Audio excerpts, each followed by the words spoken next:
देख रहे हैं पावर न्यूज भारत।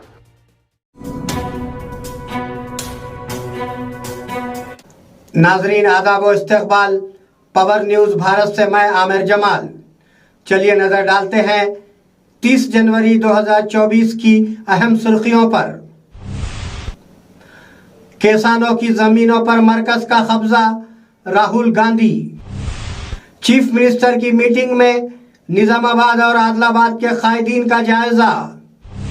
21 फरवरी से देहातों के लिए खुसूसी अफसरान, वजीर पूनम प्रभाकर। कांग्रेस लोकसभा इंतखाबी मुहिम अगले माह शुरू करेगी। नाजरीन अब खबरों की तफसील। किसानों की जमीनों पर मरकज का कब्जा, राहुल गांधी। कांग्रेस लीडर राहुल गांधी ने कहा कि मरकज किसानों की जमीनों पर कब्जा करके अडानी जैसे बड़े सनतकारों को तोहफे में दे रहा है। वजीर आजम नरेंद्र मोदी 3 काले कानून लाए और आपकी आंखों के सामने से हर वो चीज छीनने की कोशिश की। उन्होंने अमीरों का 14 लाख करोड़ रुपए का कर्ज माफ कर दिया, लेकिन किसानों का नहीं। उन्होंने बिहार के अपने दौरे के दौरान कहा है। चीफ मिनिस्टर की मीटिंग में निजामाबाद और आदिलाबाद के कायदीन का जायजा। 2 फरवरी को इंद्रवैली में होने वाली मीटिंग के इंतजामात का आज गांधी भवन में जायजा लिया गया। इस प्रोग्राम में टीपीसीसी के working president MLC Mahesh Kumar Goud, Jagga Reddy, chief minister के मुशीर नरेंद्र रेड्डी, खानापुर एमएलए एडमा बोजू, मोटुकुपल्ली नरसिम्हलू, आदिलाबाद और निजामाबाद जिले के कायदीन ने इस प्रोग्राम में शिरकत की। 21 फरवरी से देहातों के लिए खुसूसी अफसरान, वजीर पूनम प्रभाकर। वजीर पूनम प्रभाकर ने कहा कि गांव के सरपंचों की मियाद कल खत्म हो जाएगी और 21 फरवरी से खुसूसी अफसरान आएंगे। उन्होंने उन सरपंचों को मुबारकबाद दी जिन्होंने 5 साल तक सख्त मेहनत की और गांव पर राज किया। हालांकि मरकजी और रियासती हुकूमतों ने ताउन नहीं किया। उन्होंने इंकशाफ किया कि हुकूमत की जानिब से मुकर्रर करदा खुसूसी अफसरान इस बात को यकीनी बनाने के लिए इक़दामात करेंगे कि लोगों को किसी किस्म की परेशानी का सामना ना करना पड़े। గ్రామం మీద ఒత్తిడితోటి అనేక రకాలుగా అనేక గ్రామ పంచాయతీలలో ఇబ్బందులు పడ్డా, శ్రమ పడ్డా మీరు మీ 5 సంవత్సరాల కాల పరిమితి పూర్తి చేసుకొని ముగించుకుంటున్న ఈ సందర్భంగా వాళ్ళందరూ కూడా అభినందనలు తెలియజేస్తూ తప్పకుండా గ్రామాల సమస్యలు కొన్ని అంశాలు చెప్పినారు. వాటన్నిటిని దృష్టిలో పెట్టుకొని భవిష్యత్ కార్యాచరణ కొనసాగుతుంది. గ్రామ సర్పంచుల పదవి అయిపోయినా ప్రభుత్వ తరఫు నుండి ప్రతినిధులు గ్రామాల ప్రజలకు ఇబ్బంది లేకుండా రాబోయే ఎన్నికలు కావచ్చు, ఇతర అన్ని అంశాల పట్ల భాగస్వామ్యం తీసుకుంటామని సందర్భంగా కోరుతూ మరొకసారి రాజన్నపేట గ్రామ ప్రజలందరికీ పేరు పేరు నమస్కారం తెలియజేస్తూ శుభాకాంక్షలు తెలియజేస్తున్నాను. कांग्रेस लोकसभा इंतखाबी मुहिम अगले माह शुरू करेगी। कांग्रेस लीडर लोकसभा इंतखाबात की तैयारी कर रहे हैं। एमएलसी महेश कुमार गौड़ ने कहा कि सीएम रेवंत रेड्डी 2 फरवरी को इंद्रवैली में एक जलसे आम के जरिए इंतखाबी मुहिम का आगाज करेंगे। उन्होंने याद दिलाया कि रेवंत रेड्डी के पीसीसी सरबराह बनने के बाद इंद्रवैली से मुहिम शुरू हुई। उन्होंने कहा कि हम खुदा और मजहब के नाम पर सियासत करने वालों को निकाल बाहर करने के लिए आगे बढ़ेंगे। तकसीम के वादे 1 दहाई में भी पूरे नहीं हुए, वाईएस शर्मिला। रियासत आंध्र प्रदेश पीसीसी सदर वाईएस शर्मिला ने पीएम मोदी को खत लिखा है। उन्होंने खत में कहा कि दोबारा तकसीम एक्ट में किए गए वादों को 1 दहाई गुजरने के बाद भी नाफिज नहीं किया गया है। एपी अब भी दारुल हुकूमत के बगैर रियासत बनी हुई है। इलेक्शन के दौरान मजीद वादे किए गए लेकिन पूरे नहीं हुए। तकसीम के 1 अशरे के बाद भी एपी के अवाम को धोखाधड़ी का सिलसिला जारी है। उन्होंने इल्जाम लगाया कि हुकूमतें वादों को अमली जामा पहनाने में नाकाम रही हैं। नादरीन, मिलते हैं एक छोटे से वक्फे के बाद, कहीं जाइएगा नहीं।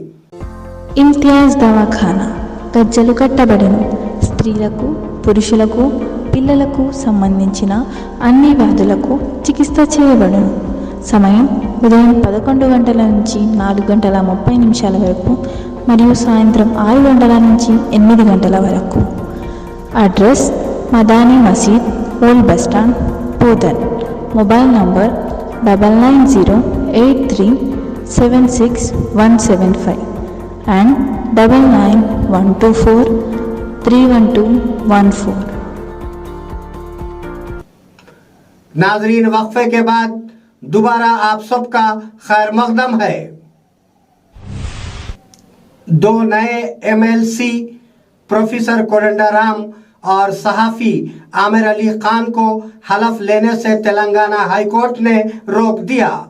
गवर्नर के कोठे के तहत नामजद 2 नए एमएलसी को हलफ बर्दारी की ताल्लुक से हाईकोर्ट ने रोक दिया है और कहा कि आइंदा अहकामात तक नए एमएलसी हलफ ना ले। समात 8 फरवरी तक मुलतवी कर दी। बीआरएस कायदीन दासू जोशरवान और सत्यनारायणा ने हाल ही में गवर्नर के कोटे में कोदंडाराम और आमिर अली खान की बतौर एमएलसी नामजदगी को चैलेंज किया। आज दरखास्त की समाअत करने वाली हाईकोर्ट ने कहा कि उन्हें हलफ ना दिलाया जाए, वो 8 फरवरी को दोबारा दलाइल सुनेंगे। 13वीं बुद्धिस्ट काउंसिल मीटिंग के लिए एमएलसी के कविता को दावत। बुद्धिस्ट काउंसिल की 13वीं मीटिंग 10 और 11 फरवरी को महाराष्ट्र के नांदेड़ जिले के किनवट में होगी। बुद्ध धर्म परिषद ने एमएलसी के कविता को मेहमान खुसूसी के तौर पर प्रोग्राम में शिरकत करने और मीटिंगों का आगाज करने की दावत दी। दरी असना शरीशत कायदीन ने मंगल को एमएलसी कविता को दावतनामा दिया। मास्टर प्लान के मुतासरीन ने निजामाबाद एमएलए को अर्जी दाखिल की। निजामाबाद के एमएलए धनपाल सूरी नारायणा से मास्टर प्लान मुतासरीन कमेटी के अरकान ने मुलाकात की। इस मौके पर उन्होंने एमएलए को एक अर्जदाश्त पेश की और कहा कि 100 फीट सड़क की वजह से बहुत से गरीबों को माली नुकसान होगा। कमेटी के कन्वीनर राम मोहन राव ने कहा कि एमएलए ने वादा किया है कि वो उन तमाम लोगों के साथ हुक्काम के साथ मीटिंग का एहतमाम करेंगे जो सड़क की खराबी का शिकार हैं। हर एक को फलाह व बहबूद का फल मिलता है। बोधन एमएलए सुदर्शन रेड्डी।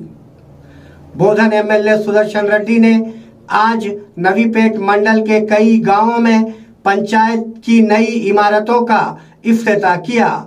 अभंगापट्टनम, अब्बापुर तांडा, मटाइया फार्म, मद्देपल्ली और पंचनंदी गांव में नई तामीर शुदा ग्राम पंचायत इमारतों का इफ्तिताह किया गया।